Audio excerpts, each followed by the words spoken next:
All right, it is recording. Okay, I'm going to let them in. I didn't get the notification that it was recording, Alberto. It told me I need to let you know that it says I started the recording and I gotta let everyone know that they're being recorded. That's just Okay. right. Yeah, I didn't get the notification. Yeah, because usually Zoom tells you, right? Right. All right, I'm gonna go ahead. I have a question about the other person in the lobby, so I'm gonna let Perla in first. Hey, Perla. Hi. How are you? I'm doing well, thank you. I have my colleague, Ashley. Okay, good. That's So we're what gonna I'm gonna ask her. Yeah. Like, yeah, I'll let Ashley in too. I Yeah. just wanted to make sure that, because sometimes folks show up early, which is Yeah, fine, no but worries, no worries. I figured that might be the case. yeah. All right, I'm letting Ashley in. Awesome. All right. Hello, Ashley. Good evening. Good evening. All right, so welcome.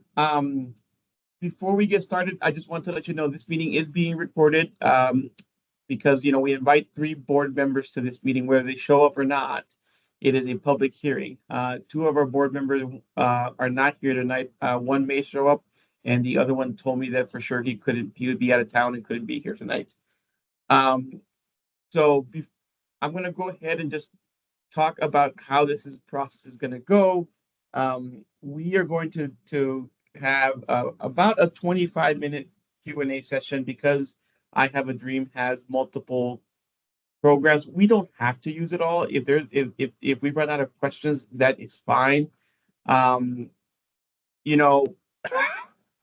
excuse me. We're gonna go ahead and do quick introductions, and then we're gonna get started. And we defer to the board member who is Cassie today, who may have questions, and then staff will ask questions about both programs. So why don't you introduce yourselves real quick, and then I'll start the timer. Of course, I'm Perla Delgado. I'm the executive director of the I Have a Dream Foundation. It's such a pleasure to have the opportunity to talk about our organization and to get to know you all a little bit more. I'm going to let my colleague introduce herself. I'll do most of the talking, but she's here for the backup as a financial expert. Yeah, I'm Ashley Newkirk. I am the staff accountant at I Have a Dream. I'm excited to meet all of you. All right, Cassie, do you want to introduce yourself? Oh, sure. Yeah, so I'm Cassie Lau, and I'm a member of the board. And I've been working with the organization for, I guess I'm in my 2nd year, and it's been wonderful. So I'm glad to meet all of you and hear what you have to say. Hi, Ashley. I'm Christina Pacheco. I'm the Human Services Director for the city. I know Dr. Delgado, so just a pleasure to meet you. Nice to meet you too. And I'm Alberto Mendoza. I'm the Human Services Program Manager, help oversee this whole process, work and support the board and Christina in making these decisions. So something real quick, just so you know, before we get started, I think that's really we're excited about your just so for you actually to know the process. So your application will be evaluated, by the board, myself, and this year a group of subject matter experts. These are people in our staff that work on things like education, senior services, restorative justice, all sorts of. So they have a great background, and so we've added them into the mix and they're doing their own scoring of these applications. If they have any questions for you, I'm going to act as the mediator and send you those questions. Okay. And we will probably be making decisions in November. This is a long process, and we'll probably be making final recommendations in November and then going to council in December for their final approval. All right, I'm gonna go ahead and start the timer. Cassie, do you again always defer to board members? Do you have any questions for Dr. Delgado or Ashley? Well, I guess on the 2nd gen programming. So that's people whose, I guess, their parents were born. I mean, they're true 2nd generation in the U.S. No, actually, it has nothing to do with their residency or length of residency in the United States. It's focused actually on working with and collaborating with the parents, guardians, and caregivers of the Dreamer Scholars. So what research has shared with us is that if we work on educating one or more parents through a GED, high school diploma, or post-secondary attainment, the student is more likely to follow. So the Aspen Institute has done a lot of work around approaching educational attainment through a holistic lens. And so that's why it's called a 2-gen model, because you're technically working with the child, which is the first generation of educators, and then the parents who are second generation of potential students. All right, thank you. Because I mean, that's what it's said and it made a lot of sense, but then for some reason I thought second gen meant, all right, so thank you. So that was, I mean, I don't really have any other questions right now, so. Definitely, thank you. Christina? So thank you for that answer.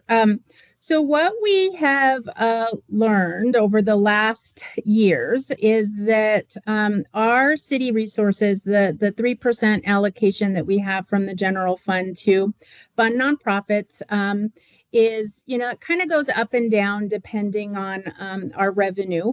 But what we are seeing, of course, is a larger need in the community from our nonprofits. And so this is a competitive grant process. And one of the questions that we want to know is what will happen if you do not receive funding? Yeah, that's a great question. And I would say we are always looking to diversify our funding sources because we know that we can't rely on one in particular to kind of sustain our programming. And so we have applied for numerous grants, both locally at the state level and at the federal level, to help us cover some of the costs should we not be awarded any grant that we applied for. And that always happens, I think, in the nonprofit sector. You hope that if you apply for 20, you get 5 of them. And we're always, again, looking to our individual donors. We look at foundations, at corporations. Our funding does come from a diverse pool of sources. So we don't solely rely on one entity to sustain our programming. Thank you. You know, and Ashley, just so you know, since you are my review of the application, the board looks at your programmatic and the programmatic questions, and I may have a program question here and there, but primarily my job is to ensure that when I read the applications that agencies are demonstrating that they're financially sound, that their business practices are their sound business practices. And so I had a few questions about your application. First of all, I did look at your budget and did see the diversification of funding. I think that's excellent. And I really, really appreciated your strategic goals. And the only questions I really had about your strategic goals is they seem to be very program heavy strategic goals, which are fine. Love that.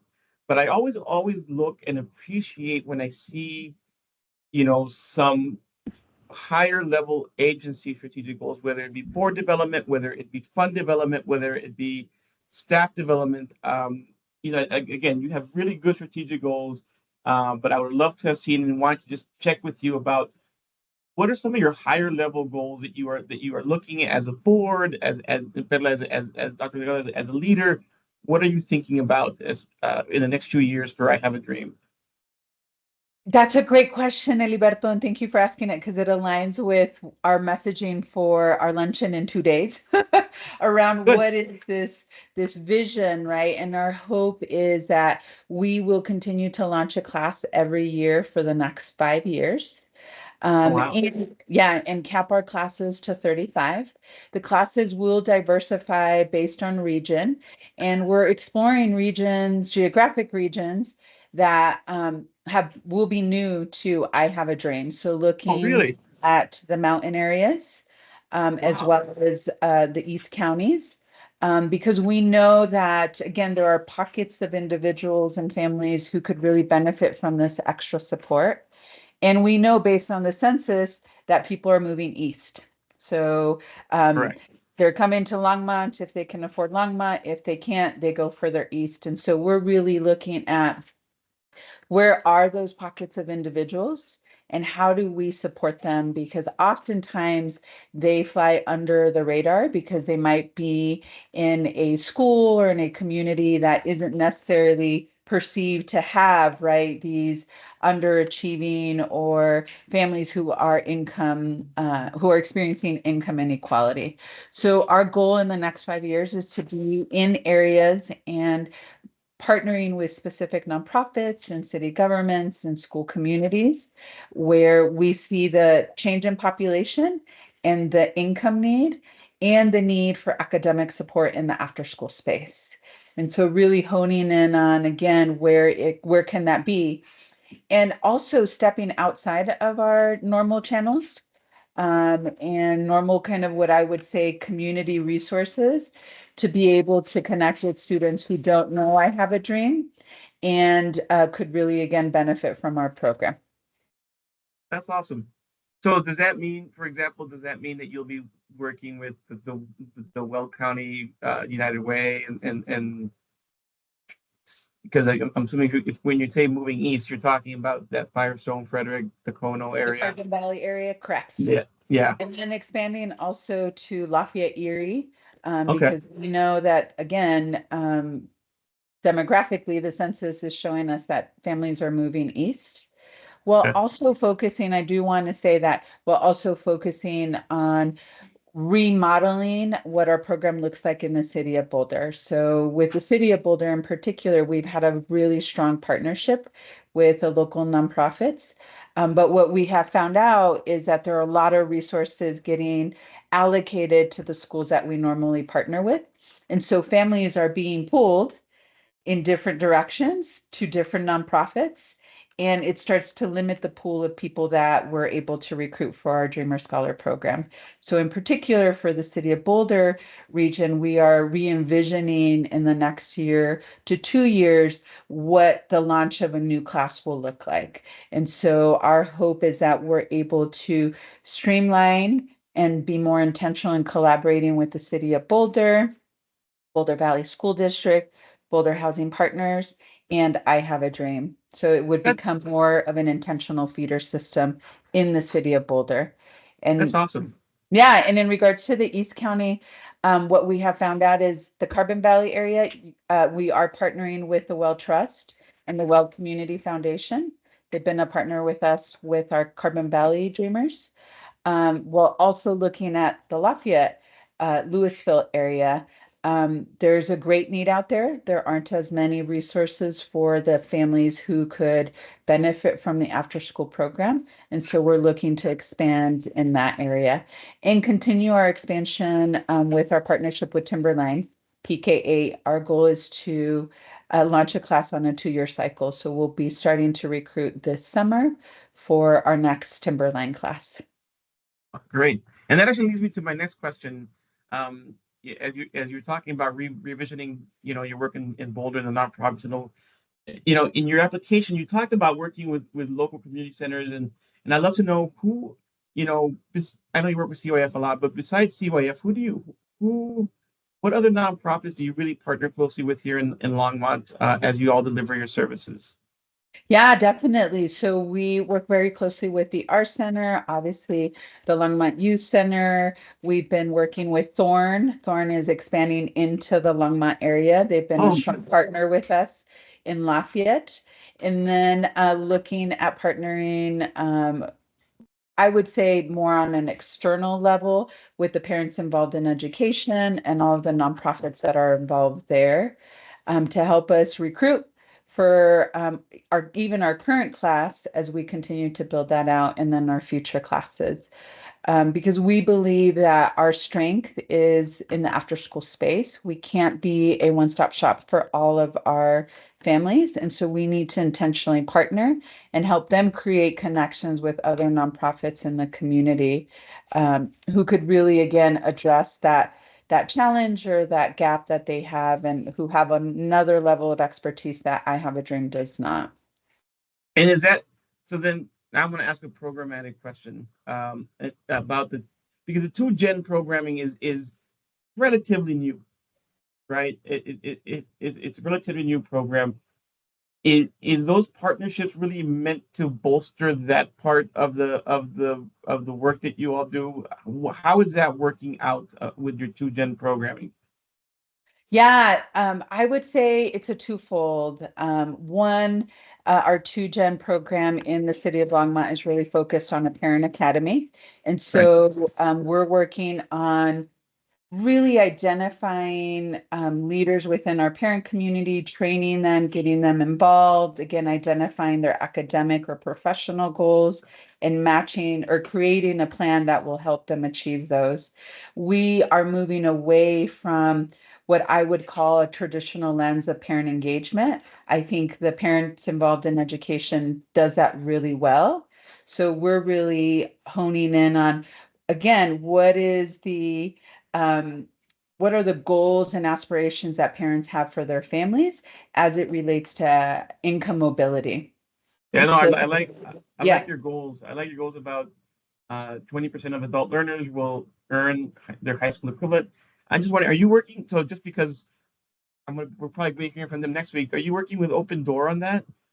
If you have any Spanish speaking or non-English speaking folks, Open Door has a great program that really focuses on high school equivalency and getting folks ready for the next step, right? With that post-secondary education as well.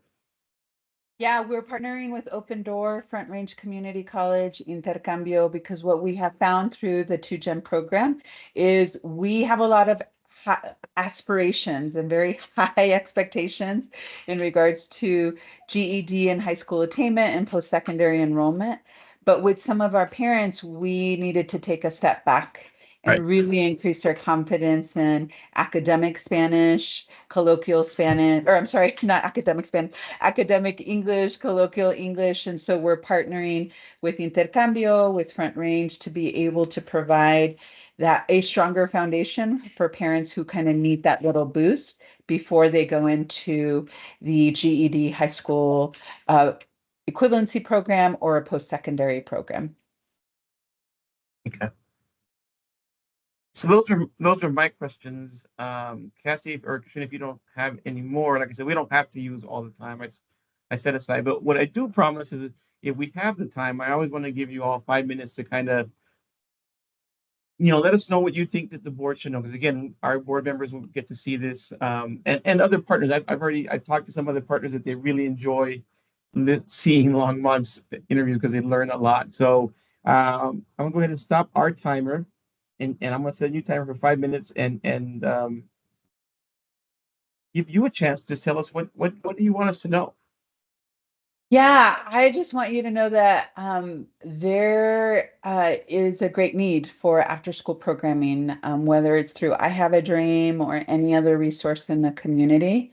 I think the longevity that I Have a Dream brings to the community really allows us to partner with students and their families for almost 13 years. And I think our model is really unique, and it can't happen without the community support. So I really encourage people who are interested in volunteering and connecting with youth, or high school youth who are interested in connecting with younger students, to reach out, because again, this can't be done just with one agency.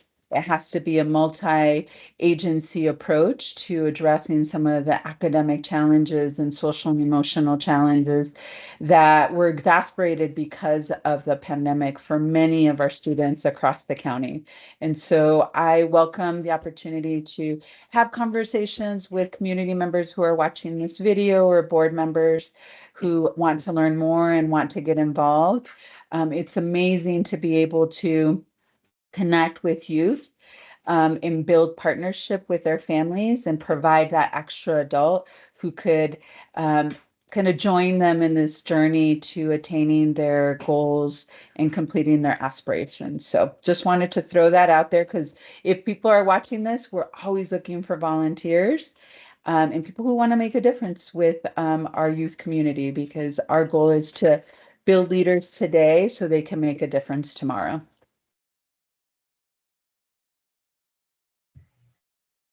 All right, thank you very much.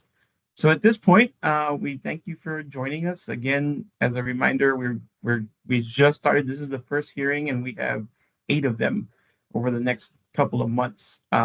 Thanks. And so we will be meeting in November, and again, that'll be a public hearing as well because it's and to make our final recommendations to council. And of course, I always put this caveat in my spiel is that, the board recommends funding allocations to the council. Council can always change. They usually don't, but they can. So I always want to put that out there that, we will send you a letter with your recommendation, whether you fund it or not, and then we'll take it to council. So Yeah. Thank you All so right. very much. Let us know if Yeah. there are any Thank further you questions. so much. yeah, I'll reach out to you all if our SMEs have questions, I will reach out to you. So Okay. Thank All you. right. Good luck Thank with you. the Have a rest good of rest your of the night. evening. Thank you. Thank you. Bye, thanks. Thank you. So yeah, that's how it typically goes. We got 10 minutes to our next. If they get here early, I'll probably let them in. We'll probably take a little 5-minute break here.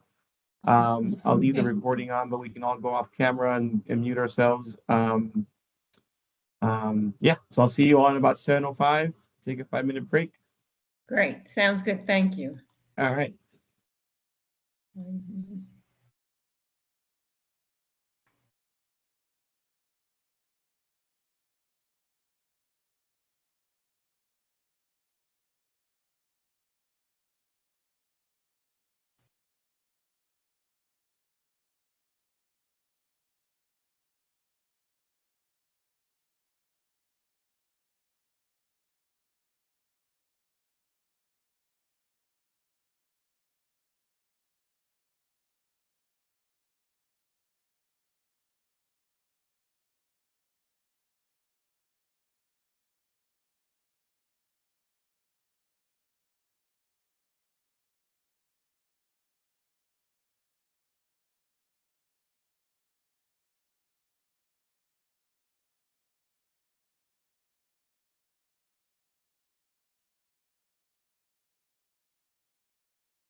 Okay, we lost Cassie. Oops, you're muted. Yes, I hope she jumps back on before I can email her and say if she needs the invite again.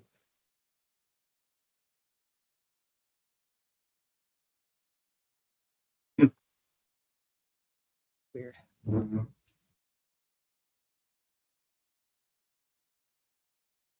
Let me.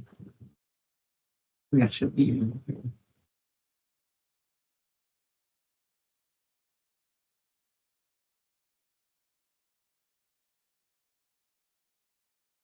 Kate Roselle and Nick Chase.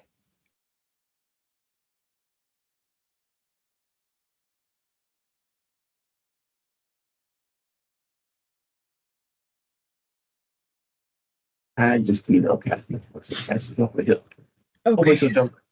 We'll wait till 7:10 till we Okay. can give her a chance to jump back on. So what happened in the Salesforce meeting? What bomb did they drop, or was it Brandy that I just got an email from Becky. Well, I just think we need to have a conversation to get clarity about timing. I think there's some questions about timing that we need to figure out. I think in our early meetings we presented a certain timeline, but we're getting some direction from Pacific Point that may alter that timeline. So I think we just need to sit down. That'll make senior services go faster. Right. So I think we just have to figure out that timeline together. So yeah, I think that's what it's all about. So maybe depending on how this meeting goes, we might just want to have a conversation with Ronnie then. Yeah, and we will. So. Yeah, I might just say I'm going to cancel this meeting at 12:30, and then circle back with Ronnie, because it may be that he just needs to tell them what needs to happen. Because yeah, so we'll have that conversation tomorrow. It's a struggle sometimes. We'll see how that goes. Yeah. All right, so we're recording. I'm going to start the meeting again. Okay. I'm going to let them in, and hopefully Cassie joins us. If not, that's okay. That's okay. She can see it later, but I'm going to go ahead and let them in because we're about at time. I did email Cassie. Okay, perfect. Tell her that we're getting started, and love to have her rejoin. And she may not be feeling well, so we'll see. But I'm going to allow Kate and Nick in.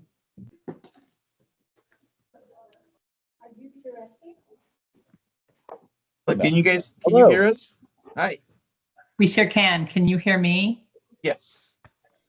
So we took a little break after the last meeting, and our board member dropped off. I just emailed her, so I'm hoping that she will rejoin here in a second, and so she can introduce herself. Before we get started, I'm just do a really quick breakdown of how this process works.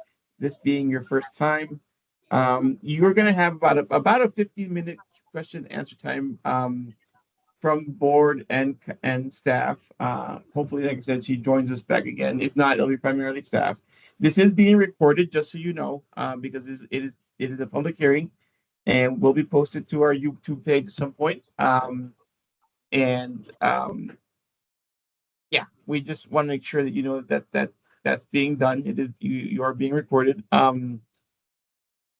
else? Sorry, I just I lost my train of thought.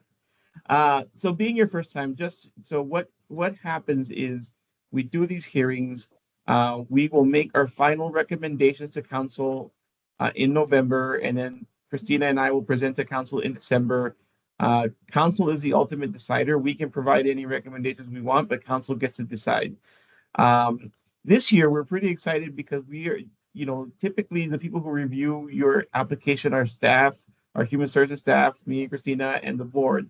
But this year, what we're doing, we added a group of what we call subject matter experts. These are people within the whole department that their main work is on the ground work with youth, work with older adults, work with all sorts of restorative justice and other areas So we've added that layer of evaluation, and so they will be part of evaluating your application as well. So before we get started, I'll let you all introduce yourselves, and then I have some questions that a board member who told me couldn't be here wrote down for me to read to you because he wanted to hear those answers and he'll get to see the video. But why don't we start with you all introducing yourselves, and then I'll start a timer for the questions. Whoever wants to go first. Kate, would you like to begin? Terrific. Thank you so much. Thank you all for having us. I'm Kate Roselle. My pronouns are she, they. I'm the grant writer at local theater company and have been with the company for just over 2 years. And my name is Nick Chase, and I'm one of the co-artistic directors. We have a shared leadership model here at local theater company. I use he, him pronouns, and I have been with the company. I'm actually celebrating as of next week, Monday, I believe it is, 6 years with the company. So yes. Thank you all so much for having us. Yeah, we very much appreciate it. Well, All right, welcome, both of you. Oh, is that Cassie? Yeah, Cassie is joining the group. I'll let her introduce herself. We'll let her introduce herself. Yes, and then we'll go ahead and start the hearing. Hey, Cassie, go ahead and introduce yourself, and we're gonna go. They just introduce themselves, and we'll go ahead and start the hearing here in a second after you introduce yourself. Yeah, okay, sorry, somehow I lost you for a minute. So I'm Cassie Lau, and I'm a member of the board, and I'm interested to hear what you have to say. Thanks, Cassie. And Kate and All Nick, right. I don't think I've met you. I'm Christina Pacheco. I'm the Human Services Director for the city. Thank you for being here. Yeah, I Christina, appreciate it. thank you. Yeah, And we yeah. All right, so we're gonna go ahead and get started. I just started the timer. I'm gonna, Cassie, unless you want to go first, I'm gonna read some of Graham's questions first, unless you. No, that's good. No, because yeah. Okay, so this came from Graham Steers, who is a board member. And so I'm going to read, I think he's got a couple of questions for you. Sorry, I printed out his email. He's got one question for you and then a question for the next group. Okay, all right. Okay, so for local theater company, why are you seeking human services funding for what appears to be an arts program within the school district's jurisdiction? Certainly your work is important, but do you think that its impact rises to the level of taking away from other human services needs?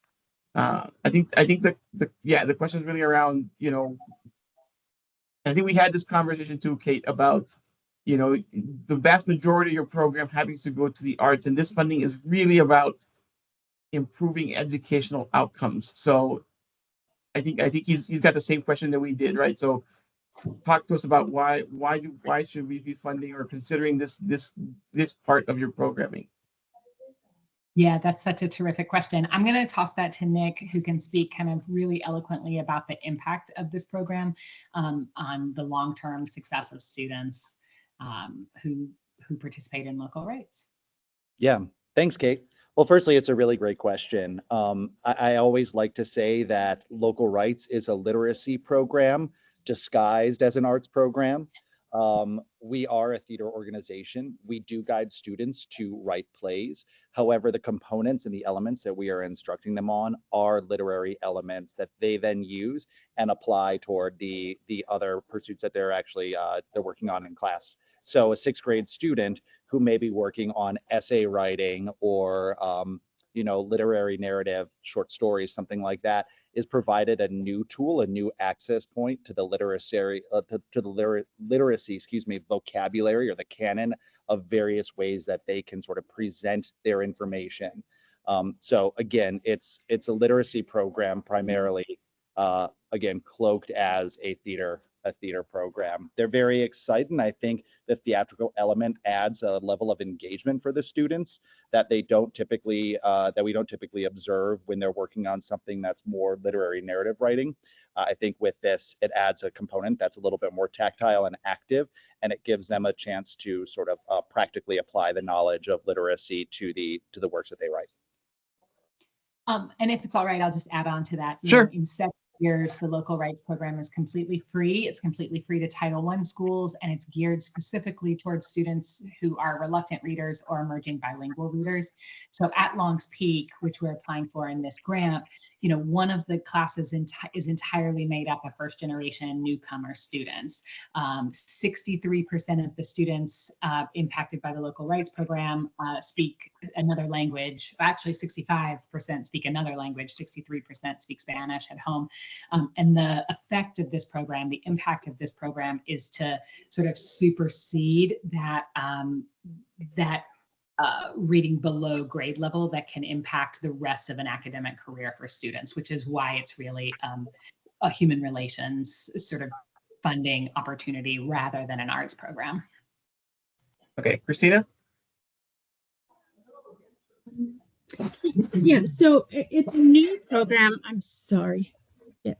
It's a new program at Long's Peak. Has there already been a commitment from the school to have this program?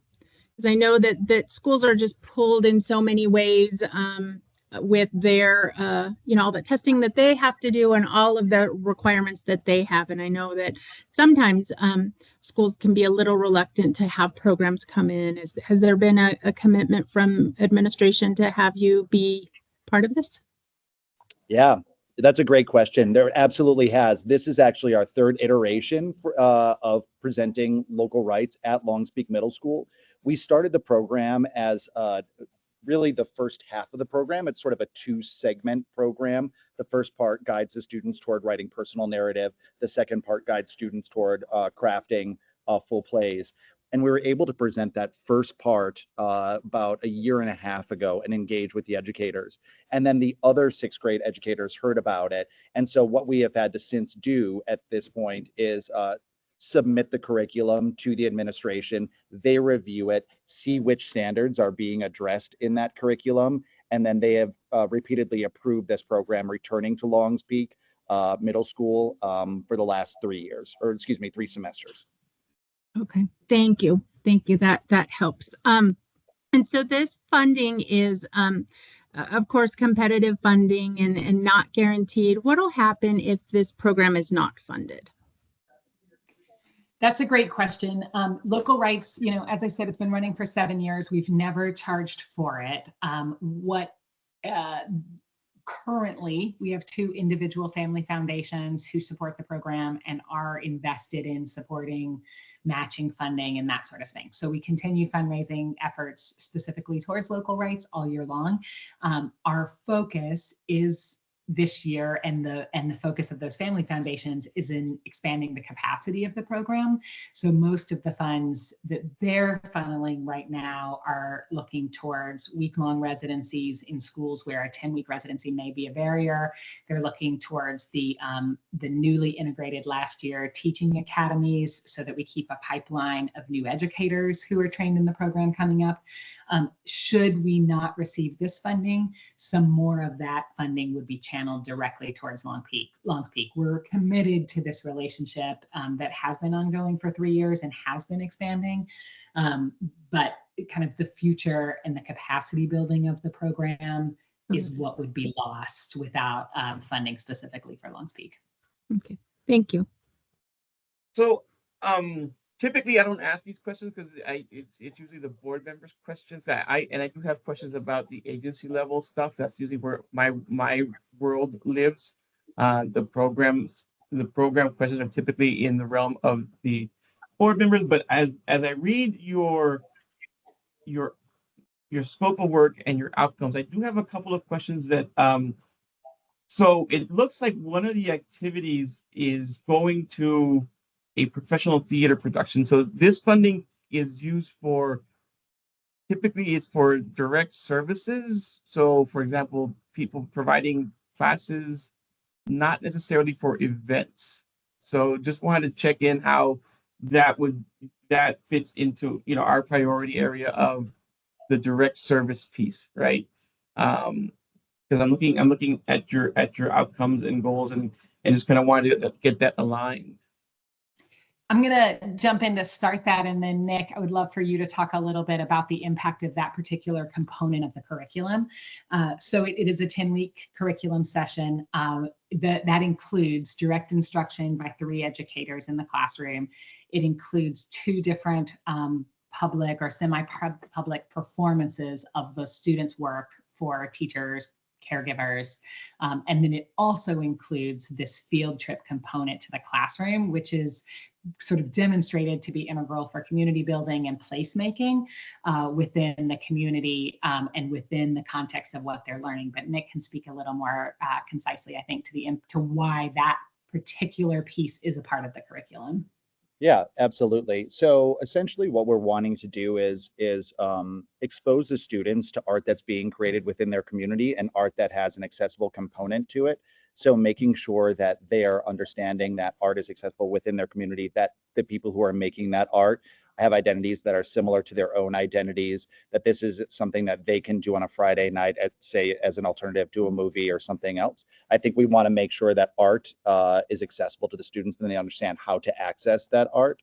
I also think additionally, there are elements of sort of leadership building when we do take the students on field trips. Many of these students, it being a Title I school, have never gone to a field trip. I think about 50% of the students coming from Longmont have never been to Denver before when we go down to Denver. So if we're thinking about the level of exposure that we're presenting to these students, the access that they're having, for post-show conversations with a lot of these professional artists, I think this is a really important component of the program to expose the students to professional sort of avenues that are in the community for them. Okay, thank you. And when you look at a student like Octavio, who we reference in the application, who had never turned in a written assignment during the course of his time at Longs Peak, not only did he turn in a written assignment of original work and then present it in class, but he also had the opportunity to see professionals do what he did in the classroom. And that impact, that sort of, again, long-term impact, extends way beyond a 10-week program and keeps that going. Thank you. So now I'm going to ask a little. We have about a little less than 5 minutes left, and then I'll give you your 5 minutes as well. I'm just going to ask on the agency level piece, because that is where I do my work. And in particular, I look at a couple of things. One is that first question in the application really wants to delve deep into how is the agency preparing? How is the agency planning? Cassie, after I'm done, I'll let you ask your question. And what I didn't see, and I wanted to just check in with you, what are some of the strategic goals that local rights has for the next couple of years, and whether it's about diversifying funding, whether it's about increasing capacity. What are some of the goals that you all have? Fantastic. Nick, do you want to start with that? Yeah, absolutely. So we're already in a process of expansion. What we have done over the last 6 months, or excuse me, last year, is we've implemented a teacher training academy as part of the local rights program. And so through that program, we were able to cultivate a group of teaching artists. We are re-expanding, going back into Boulder County, Boulder Valley School District, to create micro programs for this. And so we can take this condensed version of the local rights program and present it to various schools across the Front Range and actually beyond that. I think what we're seeing is that in the next 2 years, we're going to find that this program will be in Boulder Valley School District. Once again, we were at Casey prior to this, and conducting the program in 20-week sessions. I also think there's an expansion of this program at Longs Peak Middle School. Right now, we're currently offering it to 6th grade students during the morning sessions. We'd be able to expand this in the afternoon sessions. And then we're also looking toward an expansion down in Denver. We're talking to a few organizations, including a school called RAD, R-A-D-D. It's a Radical Artists Academy that's opening up about implementing this program down there. So I think there's expansion both at Longs Peak within that school to provide this program to more 6th grade students, because right now it's offered to 75% of the students, expanding into the BVSD, and then as well into Denver. Thank you. Cassie, go ahead. Yeah, so this is very specific, but there's a line in your application where you say you encourage the students to write as they speak, but also it's a literacy program, right? And so in literacy, don't you not want them to write as they speak? That's a great question. So there are a few different schools about how we can engage students to actually get them to write. So we're really we really want to make sure that the students, one, have topics that they can write about, and two, that they can write in a way that people actually speak. That doesn't mean that we're ignoring all of the tenets of grammar. I, in fact, am an SAT instructor, and so that's something that I moonlight as. I'm very aware of those tenets of grammar that the students need to follow. However, when you provide a student a framework that they can live within and grow within, we find that they are then more excited to go back and write something for, say, The Outsiders last year, which was a book that they were studying. If they have this different way or this different framework of writing, and then they can go back to their traditional frame of writing, they have a greater sort of engagement with that type of writing. Thank you. All right. Any more questions from board or staff? So I'm going to stop our timer a little bit early, and I'm going to give you all your 5 minutes to share whatever you think the board needs to know. Terrific. First of all, thank you for these really, really thoughtful questions in going into the application. We were all particularly impressed and excited by the level of focus and specificity around how our program and how the programs funded by these city dollars are informed by the community, impacted by the community, and how we're doing active and robust outreach. So thank you for such a really conscientious process. It was invigorating for us to get to answer some of those questions and to remind ourselves of some of how and why we've been doing this work. I'm going to just start and I'm going to take maybe 2 minutes, and then I'll cede that rest of the time, Nick, to maybe share a story or so about the impact that you've seen of this program directly on students. But the program began 7 years ago when looking at Boulder County as was having one of the widest wealth discrepancies and opportunity discrepancies in the country. And in looking at what that meant in education and what that meant specifically in literacy, and how we could take what we know about the power of theater and that sort of theater kid magic that people sort of talk about and laugh about at the national level. I think, there have been presidential candidates recently talking about their experiences as theater kids, and really build a curriculum that supports that, demonstrates it, and shows outcomes repeatedly of up to 40% increase in Colorado standards in just 10 weeks, right? And so that's the impetus for the program, and it's been demonstrated since the COVID shutdown. This program has been sort of forced to become more and more nimble and more customized. It's become, in some iterations, an after-school program. We're looking at the shortened versions. The 10-week program remains the kind of flagship and the most impactful. But what we've discovered is that there is more and more need for programs like this that teach students in a way that is outside of a traditional curriculum, and that's sort of achieving the outcomes for students that are left behind in some of those traditional opportunities. So that's the impetus for the program. We've been doing it for 7 years.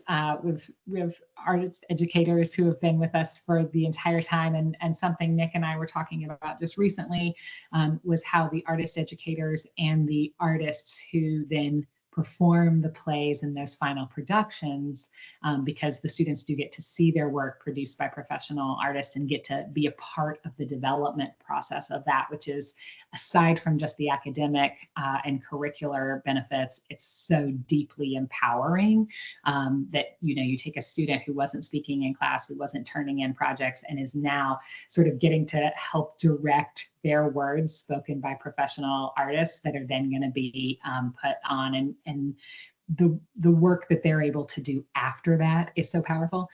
But those artists and those teaching artists are also artists who often reflect the identities of the students in gender, in race, in in a variety of different identities. The students are seeing themselves reflected repeatedly. Nick speaks about the plays themselves are often presented in Spanish and English, or some fully in Spanish, and students are encouraged to get their stories out while also sort of learning the language and meeting the standards. So that's just a little bit of the impact of the program. Right, Nate, you got less than a minute to, if you want to share anything else. You have about 45 seconds. I will just briefly say, every year we have groups of students who, when you tell them that they have to stand up, and there's no mistake that the 6th grade standards oftentimes focus on oral presentation. They have to stand up, they have to form an argument and share it with an audience. There is no, I don't think that is a coincidence. I think that the people who create the standards know that 6th graders don't want to do that, 7th graders don't want to do that, and 8th graders don't.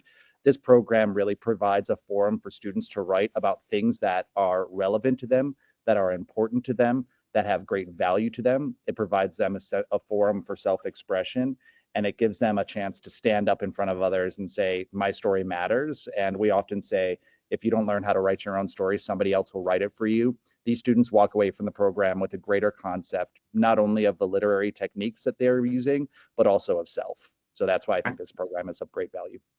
Thank you. All right, thank you all joining us tonight. That was the timer. We appreciate it, and we will be in contact. All right. Great. Have a good Thank night. you very much. Yeah. Thanks for having us. Have a great night. All right. So Mark Cowell from the Aspen Center is already in the waiting room. I'm going to go ahead and let him in.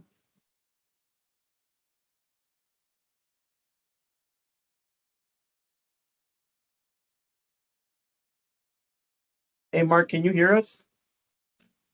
I can hear you if you can hear me. Perfect. All right. Thank you for your patience. As usual, we are running a little late. Just the way it goes on these evenings. Yeah, no worries.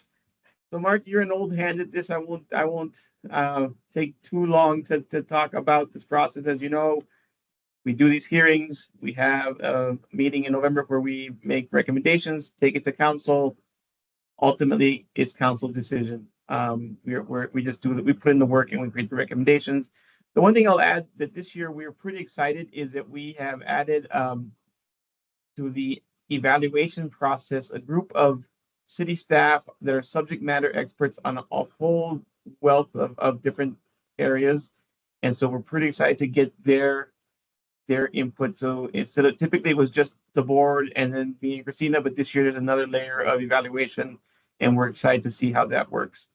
So I think you know me and Christina. I'll let Cassie introduce herself, let you introduce yourself, and then we'll start with the hearing. Oh wait, last thing, you are being recorded. I just tell that everybody you are being recorded. This will be on our YouTube page. All right, sounds good. Thank you. Cassie, why don't you introduce yourself? Yes, so I'm Cassie Lau. I'm one of the board members, and I'm very interested to hear what you have to say. Cassie, nice to meet you. My name is Mark Cowell, and I'm the Executive Director for the Our Center and the Aspen Center. The Aspen Center is one of our programs under the larger umbrella of the Our Center. Awesome. All right. So I'm going to go ahead and start the 15-minute timer now. Mark, unless you have a question first, Cassie, there is a board member that could not be here tonight, but he wrote me some questions and he wanted me to share this with you. So Cassie, if you're okay, I'll go with Graham's questions first, and then we can jump right into it. All right, Mark. So, our board members look at the program side of the application, and particularly they look at the outcomes and the scope of work. And the one question that he had for you was, he said, the Our Center or the Aspen Center lists as a program outcome that parents are going to feel better. And his question is, could there be a more concrete measurable that corresponds to this feeling? So it's really a question about outcomes and measurement, and what the Aspen Center is going to really focus on through this funding and through the work that you do. Sure. Yeah, actually, I think that's a great question, and I think there would be no problems with, and it makes the most sense to me that we could do, collect that through surveys, right? Have some very select questions to get at what are we hoping they're feeling better with? Is it better with the kids transitioning into the public school system, the progress that their children made? So we could certainly, although the school year has already started, we could get something put together pretty quickly to at least get a baseline early in this semester, and then we can do it as part of the parent-teacher conferences. As a matter of fact, the first round of parent-teacher conferences are going to be in October, so maybe that's an opportunity, at least for this school year, to do a baseline in October as opposed to August when it actually starts, and then do one at the spring parent-teacher conferences, and then one again at the end of the school year. So we could certainly do surveys to collect that data and collect movements either in a positive or a negative direction. Okay. Yeah, thank you. And again, happy to work with your staff on if funding goes through on how to draft or how to craft those outcomes that are, as meaningful as possible. I've done it before. Happy to do it again. All right, so that was Graham's question. Cassie, do you have any questions for the Aspen Center after reviewing their application? Actually, mine was along the similar line, sort of Okay, more that's fine. specifics on how you measure. So thank you. Yep, definitely. So I have a question. So Mark, you know that year after year, the resources seem to shrink and the need grows. This is, as Eliberto talked about, a competitive grant process. What will happen if this program is not funded? I mean, we're not going to close down tomorrow.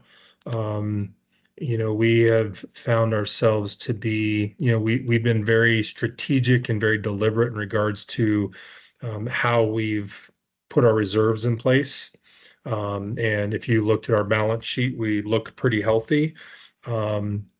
We are at a burn rate of about $300,000 to $350,000 a month. So 3 months reserve is one thing that my board wants. So that's about $1 million. And then we have another $1 million that's sitting there that we are waiting to do potentially one of two things with.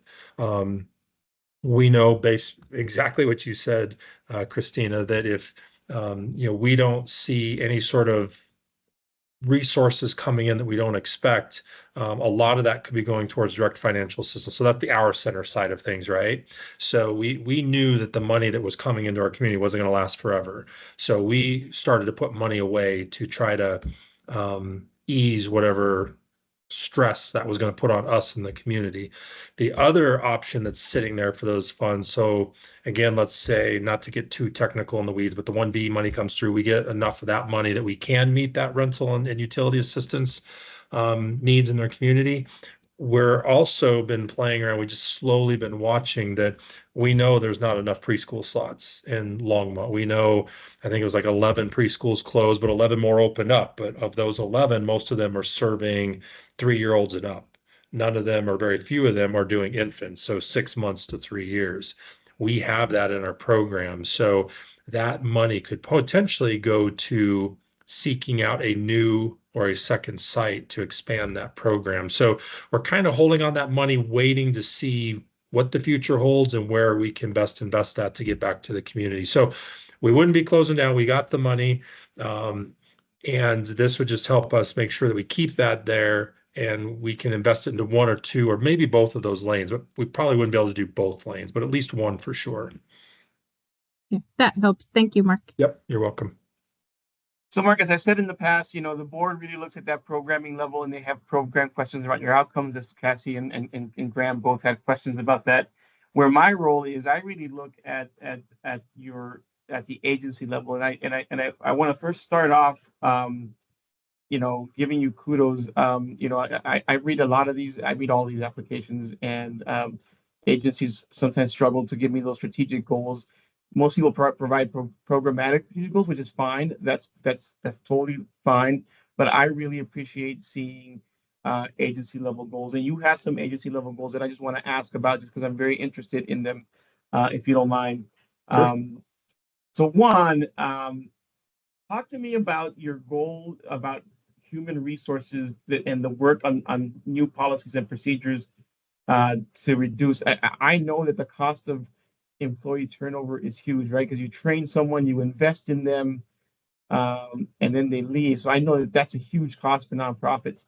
So talk to me a little more about that. That I think is a great strategic goal, and I just want to learn a little more about it. Sure. So when we put that goal in place, it took us a while. We've never had an HR person. We'd have someone who maybe did bookkeeping in HR, or, I know just enough to be dangerous and probably just get our organization in trouble is what I'm capable of doing.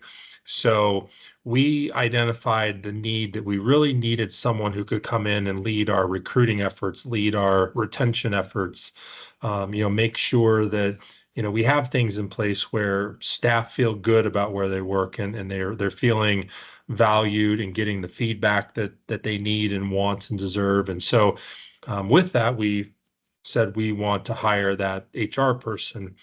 We did hire someone, gosh, it was about a year and a half ago. Unfortunately, she lasted about 3 months, and then we hired a new HR professional, and she's been with us actually 1 year in September. And a lot of her role has been the first year has really kind of helped stabilizing both of our programs. We've had a lot of turnover with our case management. We were experiencing a lot of turnover with our teachers over at the Aspen Center.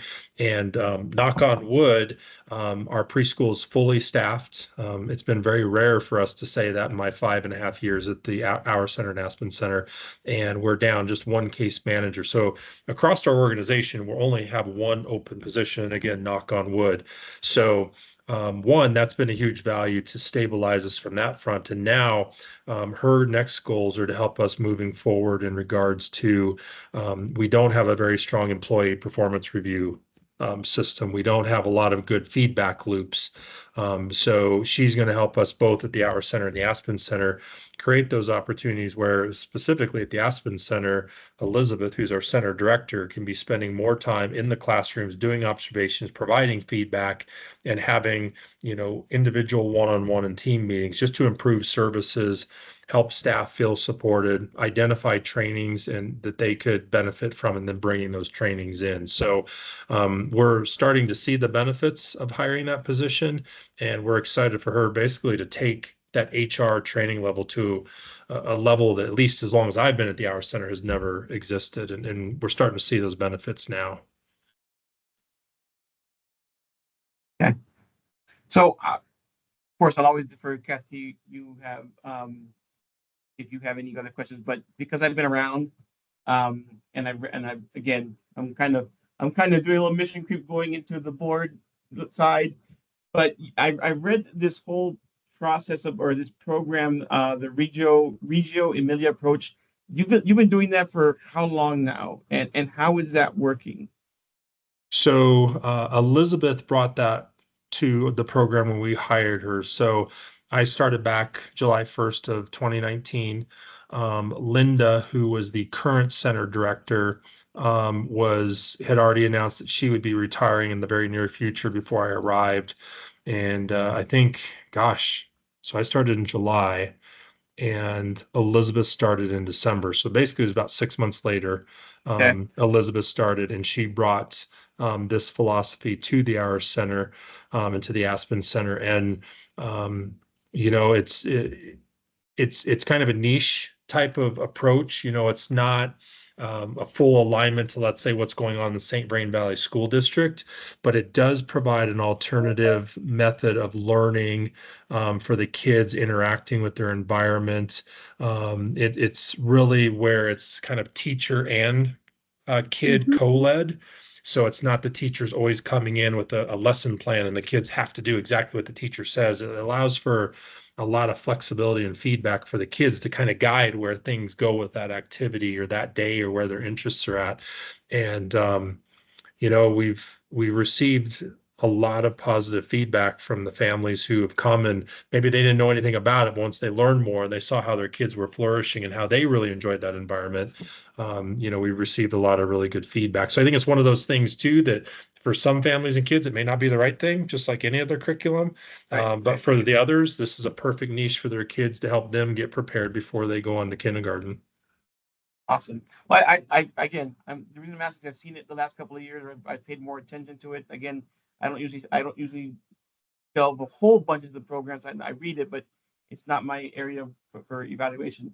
But I think it would be interesting to know is since now you've had a few years with it, and you still use TS goal to see how that has affected the TS goal scores. I think that would be, if I was in your position or Elizabeth's position, I would really think about that because I think it's an interesting, it's like you said, it's unique, it's niche, but you're having positive feedback. How has it affected your TS goal scores over the last few years? Um, any other questions for Mark from Christina or Cassie? Because we're at about the 3-minute mark. Nope, I don't have any others. All right, then I'm gonna stop this timer, Mark, and I'm gonna get and if questions come up while Mark is doing his 5 minutes, he can do that. But I'm gonna start your 5-minute timer, Mark, and go ahead and tell us what you think the board needs to hear. Sure. I think the biggest thing for us is just the stabilization of our program. I know last year speaking with the committee and, really since the inception of COVID, it was really tenuous at the Aspen Center. And there were a couple times that I was going into board meetings going, I am not sure we're going to make it another week. And I was very fearful that we were going to be closing the Aspen Center doors. We have 5 classrooms and we were barely hanging on to 3 of those. But as much as we wanted to rush back to reopening those classrooms, we really took our time and made sure we stabilized. So after we opened the 4th classroom, we really stabilized, and we waited about a year, and then we reopened the infant room for the first time this August, which was about a 2-year span since the day that we had to close it. For me, we're again, knock on wood, we're in a good place right now. We're very stable. I feel so much better about the future of the Aspen Center. And like I said before, we've got some resources set aside that if the right opportunity presents itself, I think we'd be very serious about expanding that program. Where this time last year in this meeting, I would never have even muttered that. I wouldn't have wasted any breath on that. So for me, the last 12 months has just been huge for the center, and we're looking to carry it forward and maybe even grow it. So I would just throw out there, partnerships. I know the city's going to be working with Wild Plum with one of those locations up north. If there's opportunities and this is a good fit, I'd throw it out there that we'd be interested in having that conversation, maybe in that property across the street from us that's been cleared about a year ago. I don't know what the plans are for that, but I think we're in a position for those kind of partnerships moving forward. Awesome. All right. Oh, Cassie, you got another question? Go ahead. So mute. just listening to you, something came up. Sure. I'm not muted right now. Okay. So it sounds, of your 2 programs, it sounds like the ones that deal with the really small, the infants, is the biggest need in the community. So would it ever make sense for you to move some resources from your other program to that program? So at the infant program is the most intense and the most expensive to run, just because you can have higher teacher to student ratios with the older kids. Right. So, oftentimes the infant programs are the smallest in every preschool. To say that we could certainly look to do that in our space. The issue would be we don't have enough space for a second. And if we were to, let's say, take our toddler room and become an infant room, then we'd be going from let's say 15 infants to 1 toddler classroom that could only hold 8 to 12. So what happens to all those other infants? There wouldn't be space for them. So usually you kind of start small and then funnel up bigger with your enrollments. Okay, thank you. Yeah, definitely. All right. If no more questions, and Mark, you're good. I want to thank you for being here tonight. Appreciate it, and we'll see you in a few weeks for the other Thanks, one. Mark. Okay. Yeah, do it all over. Well, thank you guys, and thanks Thanks. for spending your evening doing this. Greatly appreciate it. Thank you, Mark. All right, take care, guys. Have a good night. All right, so we are back on track with time. Casey from the ECE. This is our last one for the evening. Again, today's a short evening because I got to reschedule another group. But this is the last one for the evening. I'm going to let her in.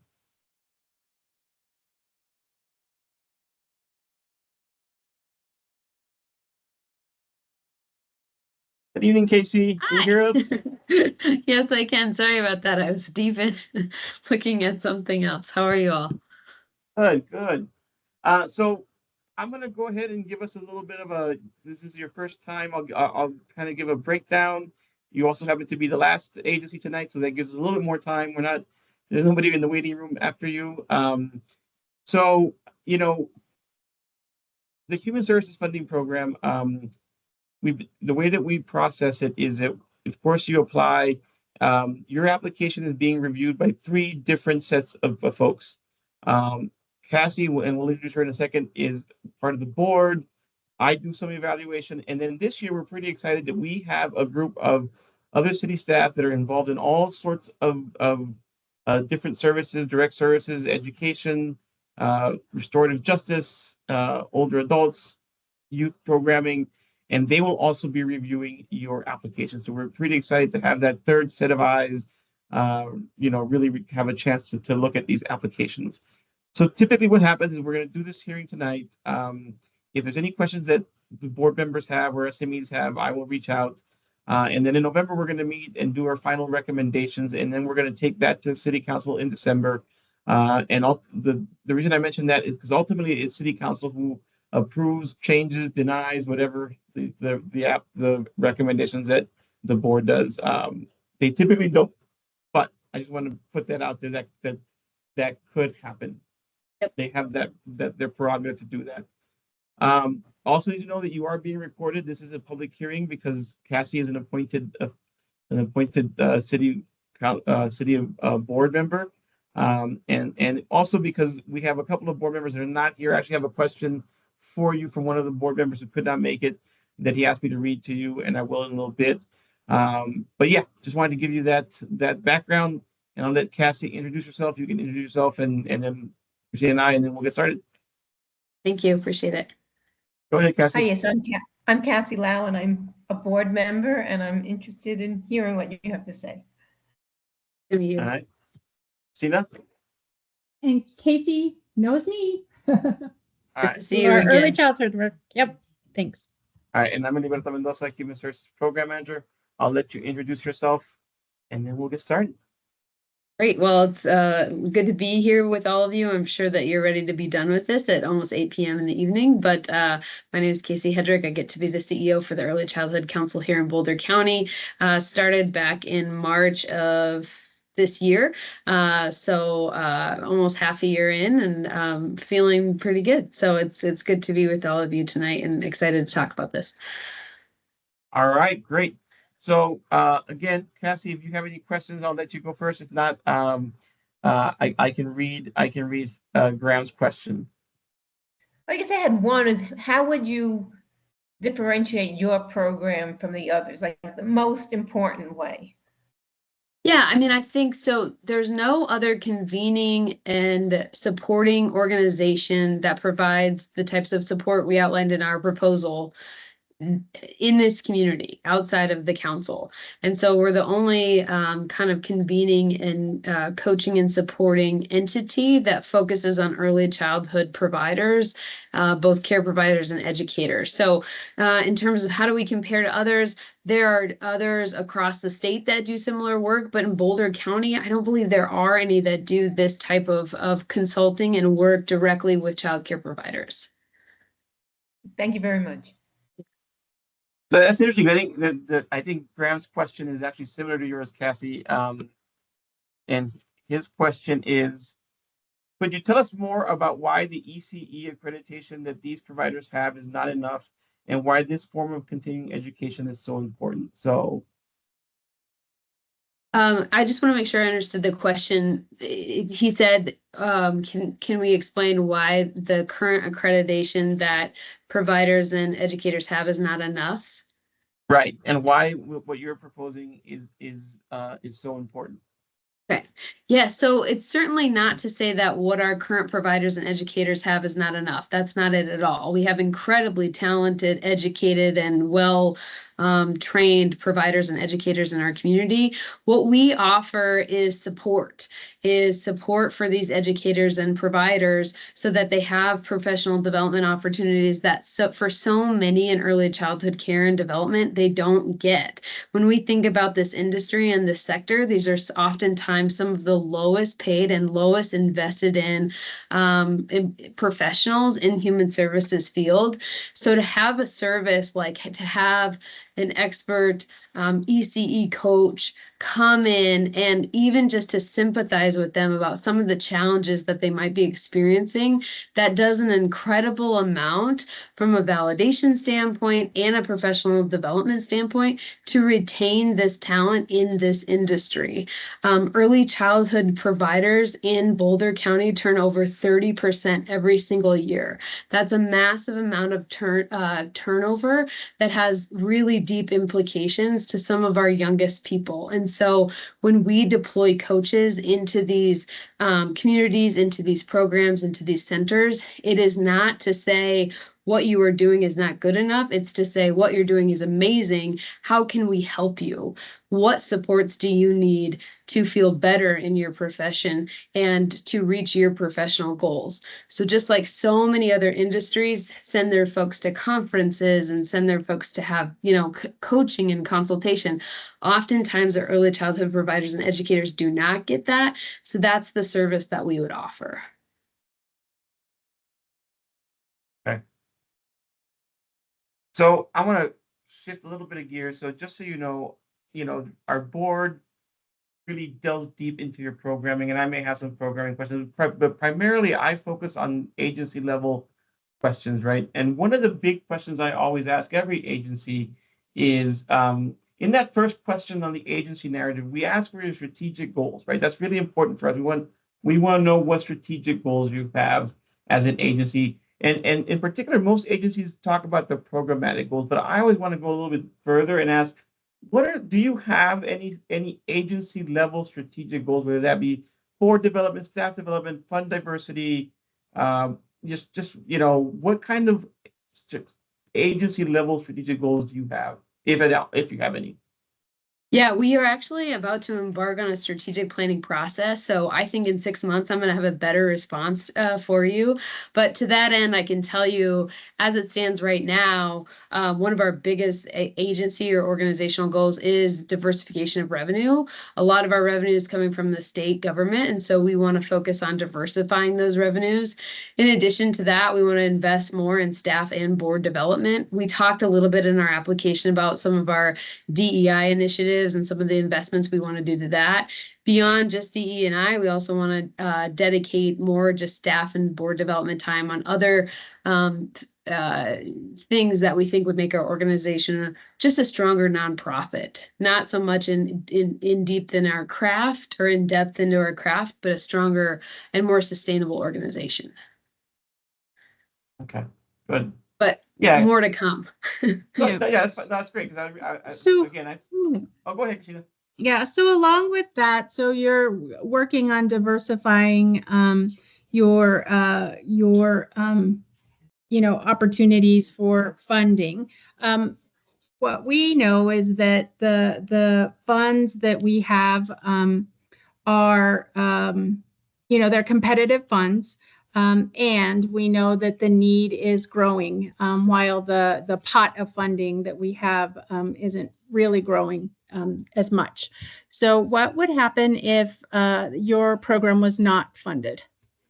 Yeah, so if this program wasn't funded, the services that we listed that we would provide to the 20 providers in Longmont, we probably wouldn't be able to. So we're funded. We do a similar program with Boulder County providers now. It's funded through the state. It has some other parameters and some other nuances that we didn't include in this application because we think this is going to be stronger actually and have more impact. But, I think the result of that would just be that those 20 providers, they would not get this service. Okay, thank you.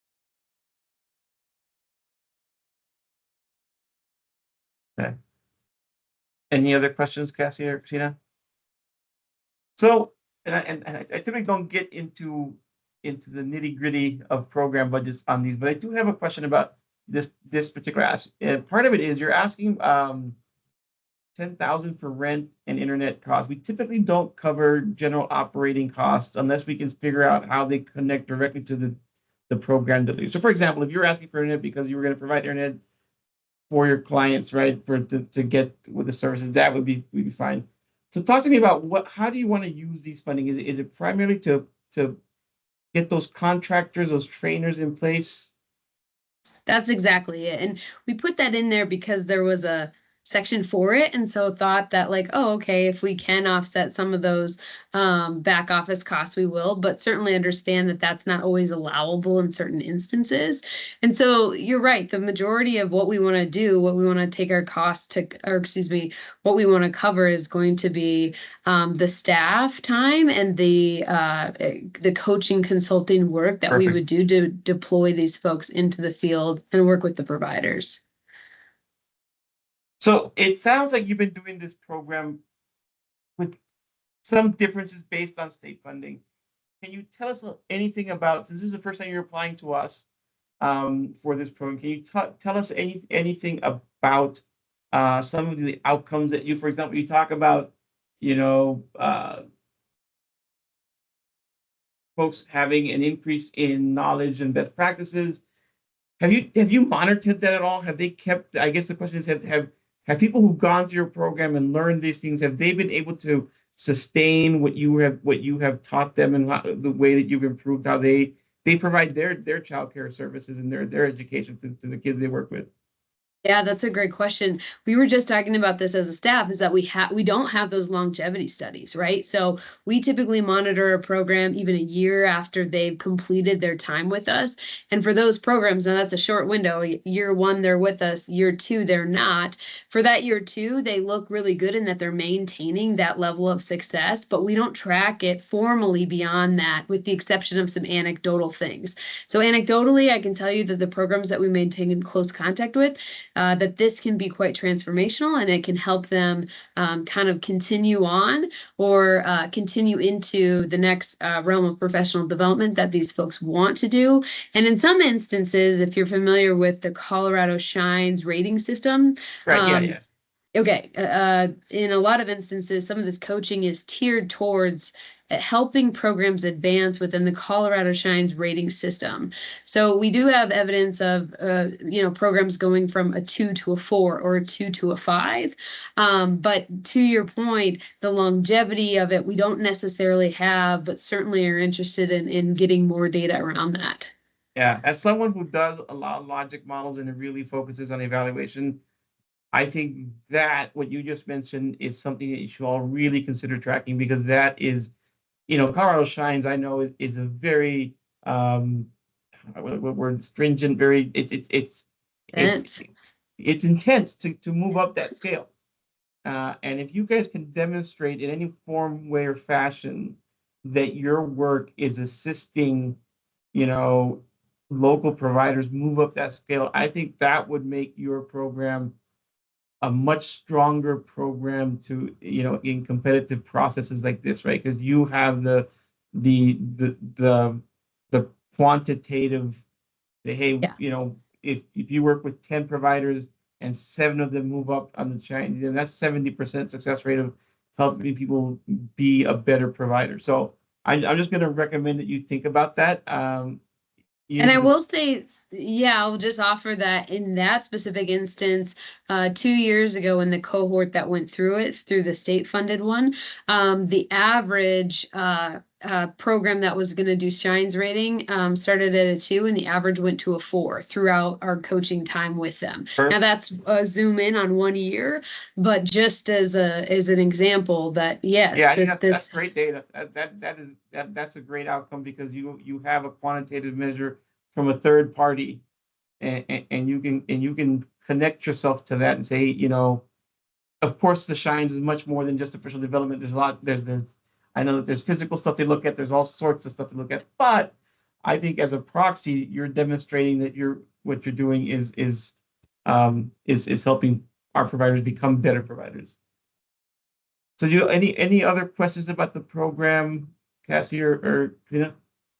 All right, then I'm gonna stop our timer. I don't have We got any other about 5 minutes left, but I'm gonna go ahead and stop it and give you, Casey, the last 5 minutes for you to tell the board, and remember, this is being recorded and it can't be seen by community members. Tell the board and the community whatever you think they need to know about what you're proposing. Sure. Yeah, and I don't suspect that this will be a shock or a surprise to anybody, you know, on this call or likely listening. But when we think about our childcare providers in our community, these are some of the people that, again, are some of the most paid and under-resourced professionals in our community, yet are some of the most vital sources of both support for our kids, safety net for our kids, and then that support for the overall economic system that we all so much depend on. And unfortunately, as we see the sunsetting of COVID relief dollars, there is a massive amount of funding gap that is happening to our early childhood workforce. And that is happening in droves. And we believe it will lead to even increase that statistic from a 30% turnover to potentially even higher. And so we want to get ahead of that. We want to help with that. The council's work, I believe, has proven that we can do that. I also think it's important to just reiterate that this is strength-based coaching. This is not somebody coming in to say, here's what you're doing wrong. This is somebody that's coming in as a partner to say, what do you need? Help me. I want to listen to you and help achieve the goals that you want to achieve for your program and for your unique kids within your childcare program. So I just want to emphasize that, again, we believe that this is a group that is chronically under-resourced. We also believe that this is going to get worse as funds continue to sunset. And we believe that this is a program that can have really profound impacts, not only individually on these programs, but on the likelihood or on the overall tenure of folks that stay in and from a retention standpoint in this critical workforce sector. So we would just want to make sure that we're articulating that. All right. Well, if no more questions, I want to thank you for joining us tonight. And again, if a board member has other questions, I will follow up with that. Thank you. And I think if any of our subject matter experts have any Right. questions, we'll follow up as well. Yep, exactly. Okay. Thank you. Thank you All all. right. Great to meet. Yeah, Thank thanks you, so much. Casey. Thanks. Good to see you. All right. So again, this is a short evening, Cassie. They're not all going to be this short, but yeah, thank you for being here tonight. I'm going to stop the recording. And yeah, Now, Sorry, thank you, I hung Phil. up. no, I'm going to go ahead and stop the recording now. Thank you all, and we'll see you next week on Wednesday again for Okay, the I'll final see you tomorrow. executive. Okay, Thank you. tomorrow. Bye-bye. Bye.